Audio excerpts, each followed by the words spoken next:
Now, to achieve this requires a change in the way that we're governed and a radical change to our corporate structure, our corporate status. Sounds like a good one next door.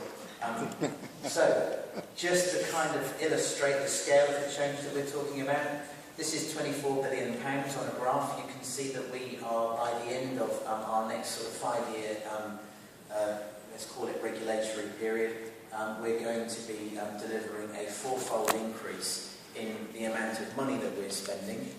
We're also delivering more for that spend, so that's probably a 5-fold increase in output from the organisation. We're starting, kind of in the first year of that ramp up. The way we're organised, my team looks after maintenance and the smaller projects, Peter Adams' team looks after the major projects. My team this year is delivering 65% more work than they did last year. That's an increase to £1 billion worth of investment in small, either asset renewal schemes or 126 kind of fairly significant, what we're calling pinch point schemes, which are improvements to the capability of the road, so improving safety or reducing congestion. So, recent National Audit Office report said that over the last 4 years we had reduced the cost of maintenance of our roads by 29% in real terms, and that over that period there had been no deterioration in the condition of the asset. So that felt like good news. We rather modestly, we captured that on the slide as 20%. And in addition, we've committed, as we roll out our spend on this remaining investment programme, to deliver a further £2.6 billion worth of efficiencies. And just a little bit about how that kind of corporate status change is going to actually happen.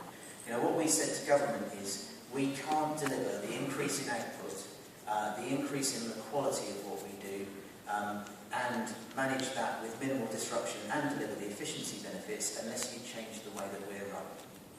You can't control the inputs, you can't manage what we do. So a real change in emphasis now to managing us around the outcomes, managing us around outputs, a commitment to long-term secure funding and a step up in that funding. And that's controlled then through this system of different measures, the road investment strategy, framework agreement and a licence.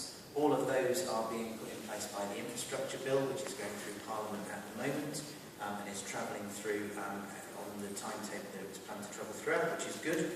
That bill also creates a cost monitor and a customer service monitor. Those bodies are being set up by ORR and by Passenger Focus, who are creating dedicated groups within their organisations who look at those two aspects of service delivery to roads. And those watchdog and monitor organisations assist the Department for Transport in its oversight of the way that we operate. So they're providing advice and guidance into the Department for Transport. So that's the way the sort of new control framework knits together. In practice, it operates quite similarly to what you might have expected to see in the regulated utilities sector. You know, very similar cycle of developing 5-year funding programmes, getting those agreed with a series of high-level outcomes that are expected to deliver for those. So,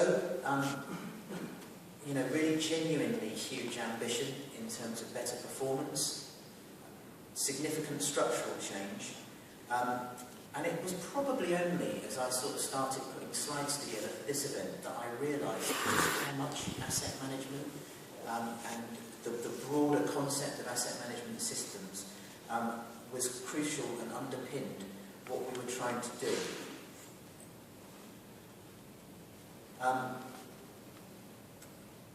But we're not really interested in analysis. We're interested in results. We're interested in how do we change the behaviour of the 60,000 odd people who are working on our roads on a fairly routine basis. My favourite Einstein misquote applies, which is keep things as simple as possible, but no simpler.